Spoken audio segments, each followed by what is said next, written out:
aeroporto de Sorocaba se torna referência na manutenção de aeronaves e se consolida com a aviação executiva.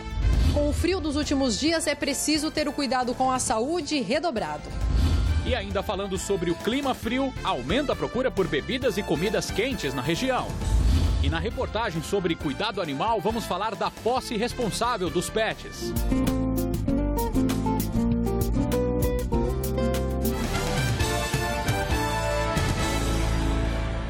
Está no ar o Noticidade com Fernando Matos.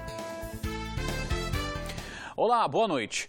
O aeroporto de Sorocaba se tornou referência na manutenção de aviões. Além disso, por conta da grande movimentação de aeronaves, o local se consolida cada vez mais no segmento da aviação executiva. Vamos ver na reportagem. A maior parte dos aviões que pousa no aeroporto Bertrand Louis Leopolds não levanta voo logo em seguida. As aeronaves permanecem em terra em hangares oficinas das 52 empresas credenciadas pela ANAC para manutenções e reparos. Manutenção de motores, manutenção de célula de aeronaves, hidráulica, interiores, pinturas. De uma forma geral, fazemos os aviões inteiros aqui. Além das condições climáticas favoráveis, a proximidade com grandes centros urbanos colabora com o crescimento. No primeiro trimestre desse ano, o movimento cresceu mais de 7% em relação ao mesmo período do ano passado. Ao todo, 60 mil operações de pousos e decolagens são realizadas por ano no aeroporto de Sorocaba. Esse bom posicionamento temporário para as aeronaves fez com que o município ficasse conhecido como a cidade dormitório dos aviões privados. Os empresários, por exemplo, de agronegócio, eles vêm para Sorocaba, já aproveitam fazer a manutenção dos aviões executivos que eles têm, das empresas deles, e aproveitam para fazer os negócios que estamos próximos de São Paulo. Sorocaba também é um grande centro comercial e industrial, que o pessoal se utiliza muito, Campinas. Então, Sorocaba é a porta de entrada. A maior fabricante de aeronaves do Brasil, no mês passado recebeu uma certificação da Autoridade Aeronáutica Norte-Americana, que integrou a unidade de Sorocaba a um grupo restrito de oficinas licenciadas. Possibilita a gente fazer manutenções em aviões estrangeiros, tanto da Europa quanto dos Estados Unidos. Então, hoje a gente pode receber aqui no nosso aeroporto, aqui em Sorocaba, aviões estrangeiros para manutenção, aumentando a nossa participação, a nossa fatia de mercado e trazendo mais negócios para a cidade de Sorocaba e para a região. Além de operar por uma nova torre de comando que deverá ficar pronta no ano que vem, o próximo passo para que o aeroporto de Sorocaba reduza limitações a voos do exterior será a internacionalização. A expectativa é dobrar o movimento desse que já é o segundo maior centro de manutenção de aeronaves executivas do mundo. Sorocaba é o local exato para a gente estar. A gente está muito feliz que está aqui e sempre, como eu disse, pensando a longo prazo, temos grandes planos para Sorocaba ainda no futuro.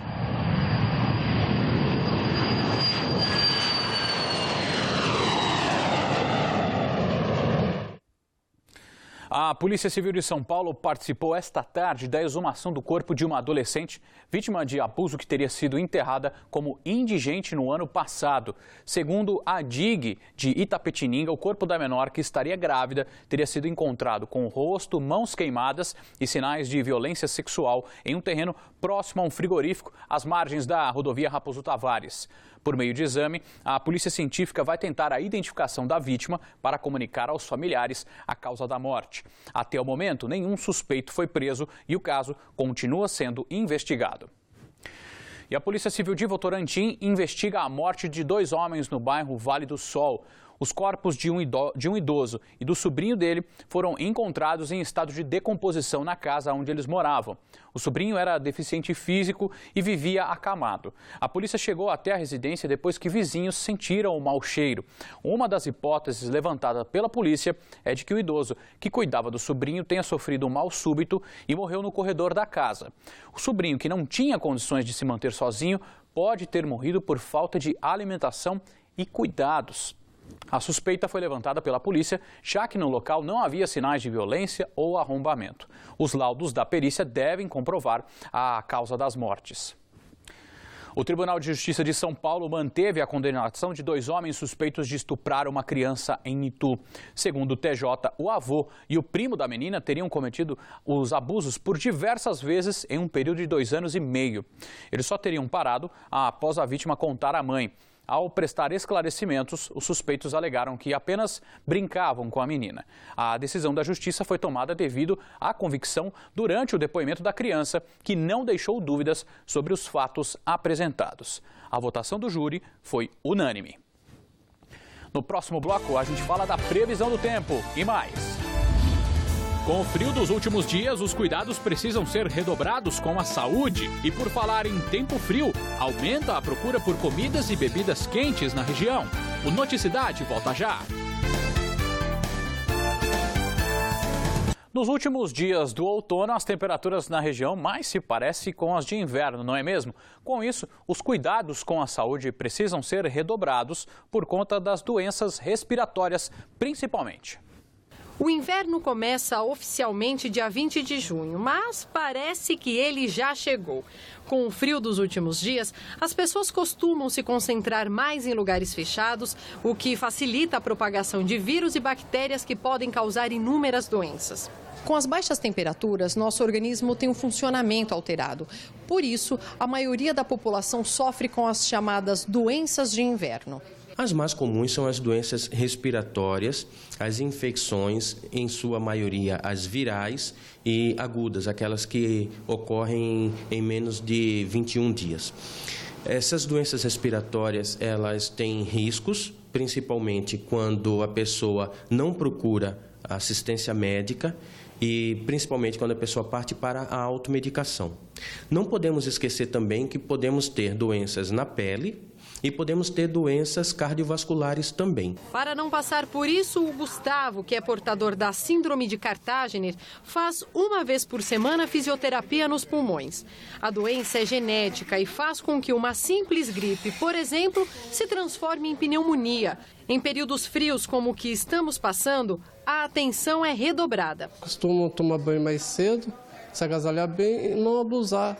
Beber muita água também. Tu não esquece de beber água.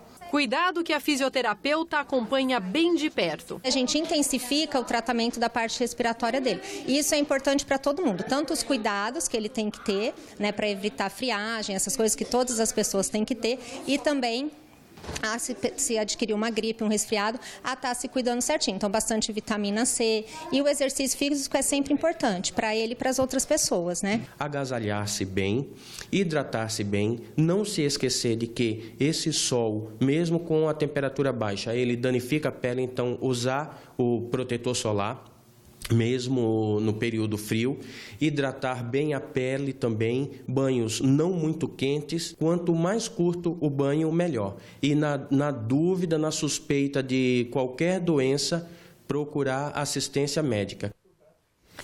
E se o frio, por um lado, requer cuidados com a saúde, por outro, amplia o cardápio gastronômico. Com temperaturas mais baixas, as pessoas querem algo mais quentinho e saboroso para beber e comer, não é mesmo? Veja na reportagem.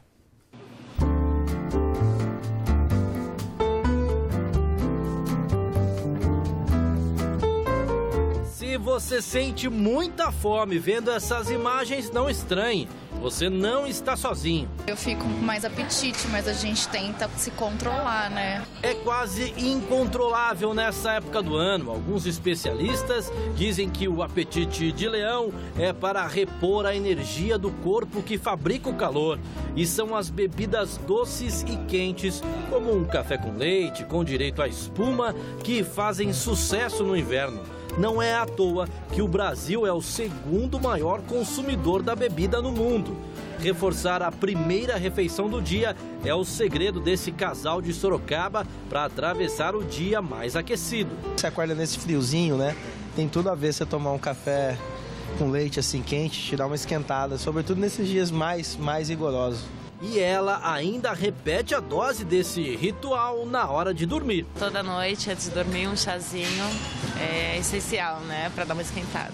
Outra boa sugestão, essa para o horário do jantar, é partir para os caldos. Nutritivos, leves e o melhor, bem quentinhos. São várias opções.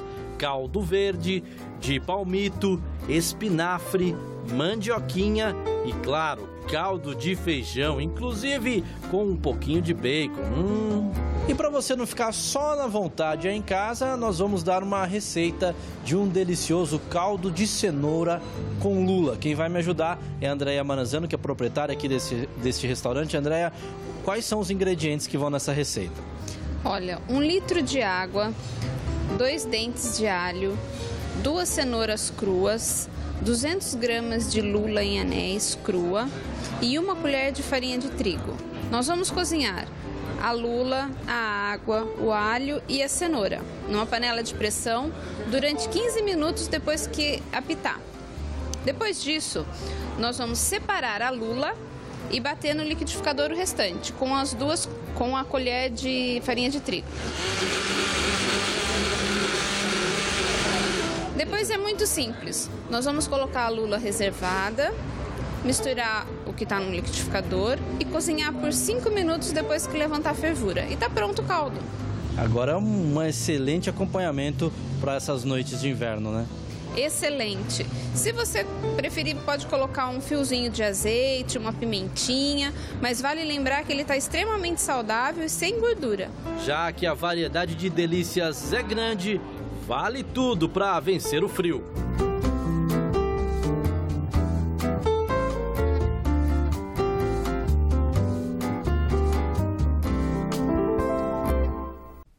É um pecado assistir isso aí antes da janta, não é mesmo? E a quarta-feira deve ser de sol entre as nuvens e as temperaturas sobem um pouquinho. Sorocaba registra a mínima de 10 e a máxima pode chegar aos 23 graus. Veja como fica o tempo em outras cidades.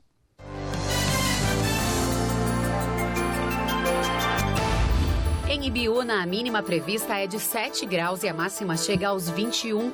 Itapetininga tem temperaturas entre 10 e 22 graus. Jundiaí tem mínima de 11 e a máxima não passa dos 23 graus. Porangaba também tem mínima de 11 com máxima de até 24. A Vigilância Epidemiológica de Itapetininga confirmou nesta terça-feira um caso de meningite bacteriana na cidade. A vítima seria uma criança de 9 anos. Em nota, a Prefeitura informa que os medicamentos para o bloqueio da doença já foram solicitados ao Grupo de Vigilância Epidemiológica de Sorocaba. A criança está internada no Hospital Regional da cidade e passa por tratamento. No próximo bloco, você que nos enviou sua dúvida ou para quem quer ficar inteirado do assunto, é hora do quadro Direitos do Consumidor com Plauto Holtz. O Noticidade volta em instantes.